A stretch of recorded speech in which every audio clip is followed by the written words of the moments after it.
Kalau kau nak tahu dia original ataupun tidak, dia bisa.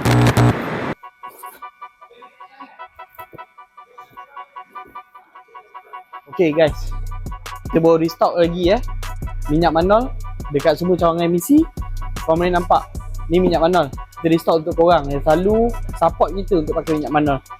Lagi satu kat sini kita nak tekankan, untuk minyak manol ni, kalau korang nak tahu dia original ataupun tidak, dia mesti ada stiker hologram.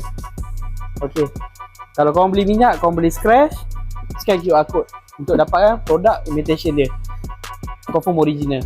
Lagi satu, sirim paling penting bermakna minyak ni dah ada cop sirim. Dia luluskan dengan sirim punya cop lah. Jadi tanpa ragu, korang akan pakai minyak yang berkualiti juga kat enjin kenderaan korang.